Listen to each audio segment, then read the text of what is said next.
On the night of February 27, 2014, unknown armed people took control of the Crimean parliamentary building. They hung out the flag of the Russian Federation.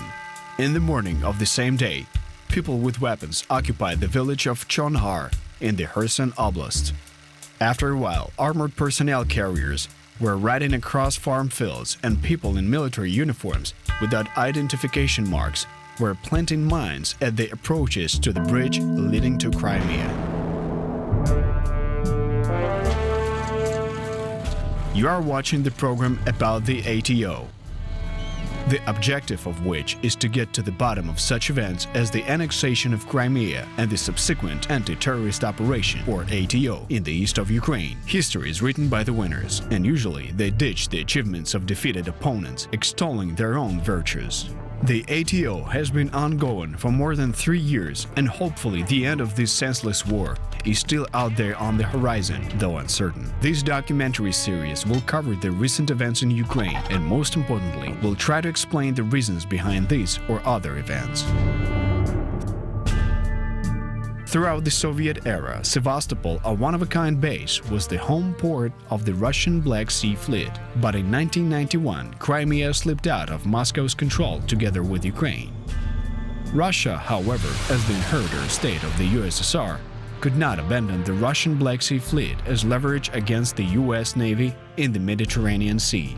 The fleet division process lasted right up until 1997. According to the initial plan, the fleet of the Russian Federation was to be redeployed to the Novorossiysk base, but the construction of this base had to be completed and it had to be expanded.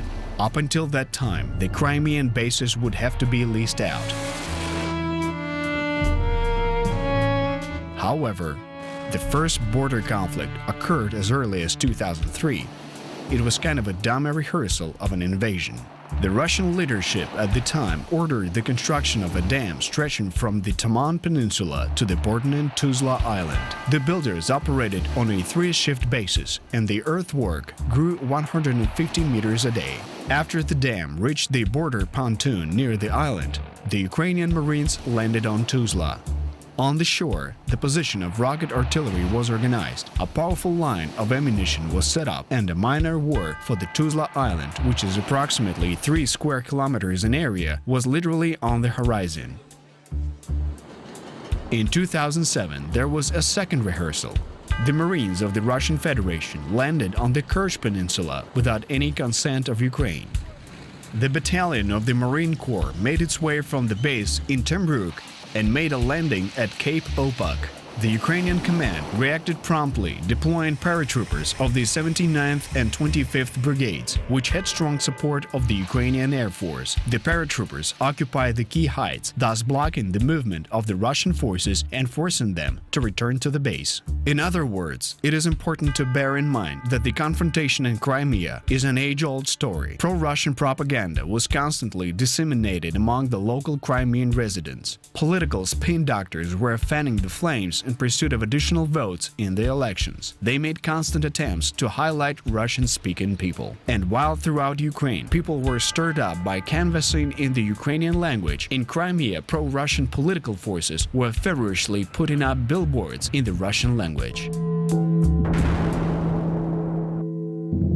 A special operation on the annexation of the Crimean Peninsula began on February 20, 2014. Later, the Russian Federation issued a medal for the return of Crimea. Already on February 23 in Sevastopol, a mass rally of thousands of people was held, during which a decision was made that taxes to the official administration in Kiev would not be paid, and Russian citizen Oleg Chali was elected the mayor of the Ukrainian city of Sevastopol. On February 25, a similar rally was held in Simferopol. But let us pause here for a minute and consider one critically important nuance. On the night of February 26, 2014, Russia put skin in the game. Men wearing Russian military uniforms without insignias and mounting Russian military hardware without serial numbers suddenly appeared on the entire territory of the Crimean Peninsula.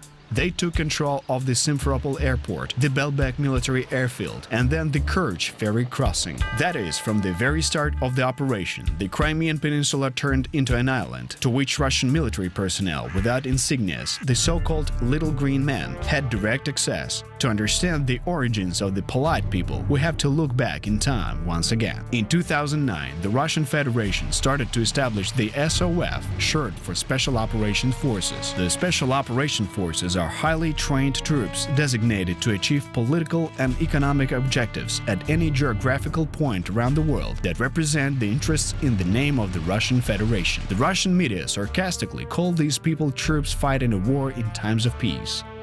Roughly speaking, while creating internal problems, the SOF distract citizens from external problems, destabilizing the situation, stirring up public opinion and discord, provoking unrest or even rebellion, eliminating disagreeable persons under the veil of common robbery or kidnapping them under the masquerade of terrorists. All these are the deliberately planned functions of the SOF. Moreover, some missions can be accomplished through third parties simply by handing weapons over the gangsters or mobs of people dissatisfied with the state's policy. Such people can be found in any country in the world, and under the tutelage of a highly trained leader and with external funding, these individuals can represent a very powerful force to be reckoned with. The creation and training of a guerrilla movement is also within the competence of the Special Operations Forces.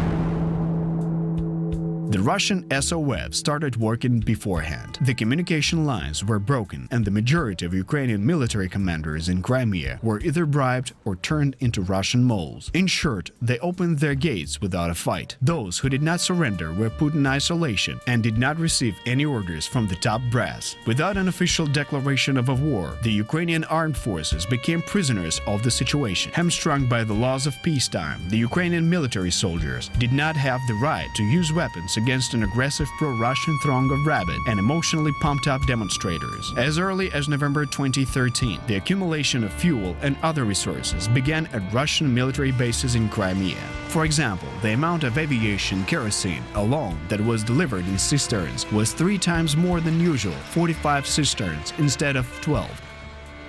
Given this fact alone, it is not surprising that the Russian Federation's army was able to promptly block or take control of all the military towns and Ukrainian bases in Crimea within just a few days. But why was there treachery? What exactly prompted many Ukrainian soldiers to betray their homeland? It's quite simple. Through the efforts of the pro-Russian leadership of the country, the army has been destroyed systematically and at length. A Ukrainian military service person was paid several times less than their Russian counterparts who were living together with them. It just so happened that the salary of a Ukrainian military service person was slightly more than $150. Funding from the Ministry of Defense of Ukraine was at a very low level, and military personnel faced constant problems with fuel supply and spare parts.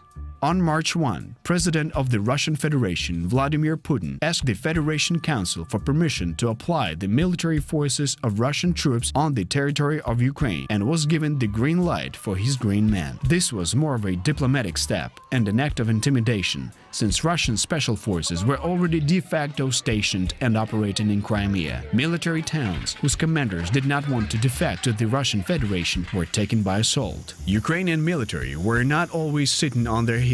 For example, on March 3, several planes and helicopters of the 10th Marine Aviation Brigade took off from the Novofedorivka airfield, which came as quiet and unexpected for the Russian forces.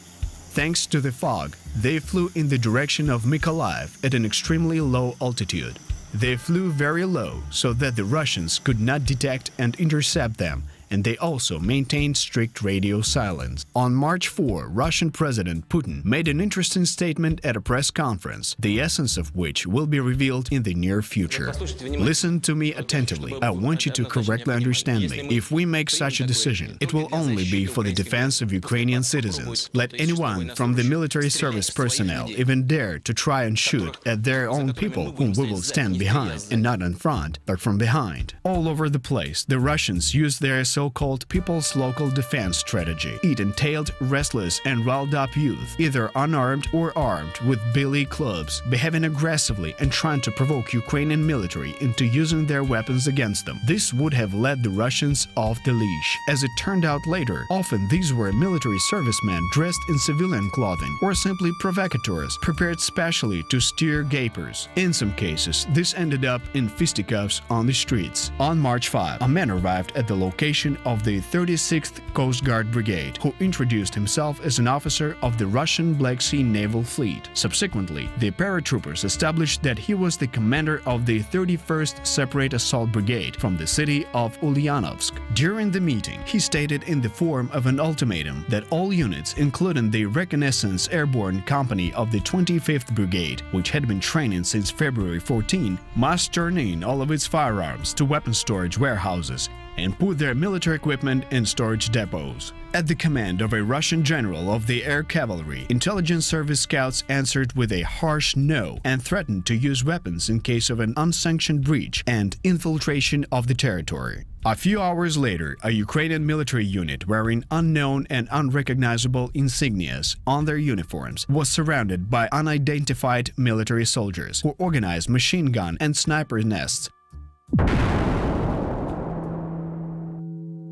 Immediately after the takeover of the government building of the Autonomous Republic of Crimea, local deputies, while in the company of armed people, decided to hold on May 25 a national referendum in Crimea on the independence of the Autonomous Republic of Crimea. Already on March 6, the date and the wording were changed. The referendum was postponed until March 16, and the accession of Crimea to the Russian Federation was already on the agenda. Even before the referendum, on March 7, the Speaker of the Federation Council of Russia, Matvienko, announced Russia's readiness to accept Crimea. In short, the annexation of Crimea was already a done deal. On March 9, the Ukrainian military put up their checkpoint on the Jonhar Peninsula from the direction of the Kherson Oblast. The Russians, while holding part of the peninsula, moved away from the village of Jonhar. Noteworthy is that the occupation of part of the Kherson Oblast was conducted more out of necessity, as from the direction of Crimea there was basically nowhere to settle and there was no electricity or amenities. On March 11, the Verkhovna Rada of the Autonomous Republic of Crimea adopted the Declaration of Independence. The idea of this document was that Crimea should become an independent state and in this form join the Russian Federation. All this time, throughout the entire peninsula, the seizure of military units and towns continued. At the mouth of the Donuslav Bay, the Russian Black Sea Fleet scuttled several ships, thus blocking the Ukrainian ships that were anchored from sailing out of the bay. Attempts of the minesweeper Cherkasy to break into the open sea were prevented in a severe way by the ships of the Russian Black Sea Fleet. Значить, я наказ на відкриття вогню віддавав.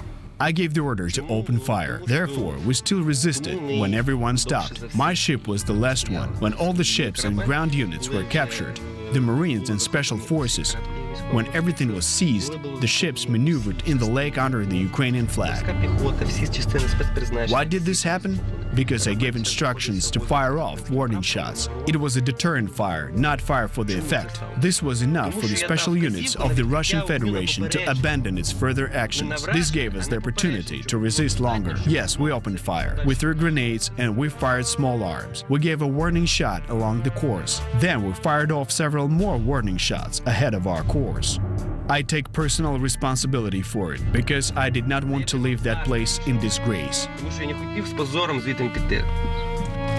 Due to a combination of luck, the flagship of the Ukrainian Black Sea Fleet, the frigate Hetman Sagaidachny, was at sea. Despite the statements of the Russian mass media that the Ukrainian sailors had defected to the Russian Federation, the crew remained true to its oath to the Constitution of Ukraine and returned to Odessa.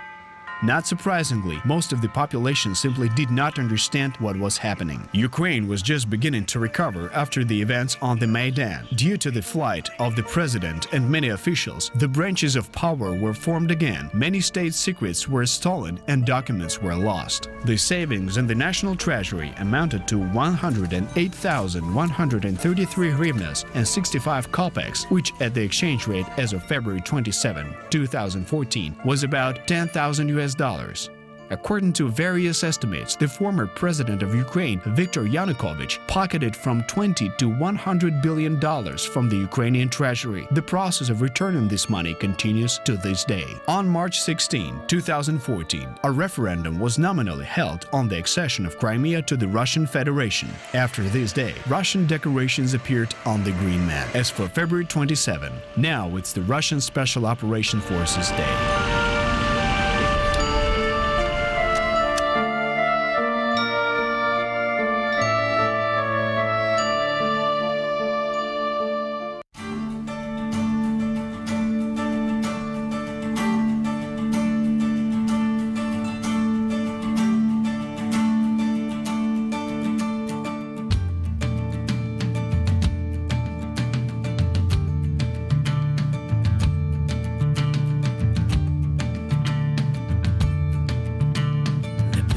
I see on the wall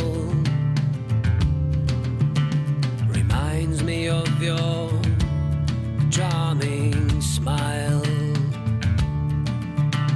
and every mistake I recall again makes me feel so alone in this world. Try to forgive, 'cause I cannot live without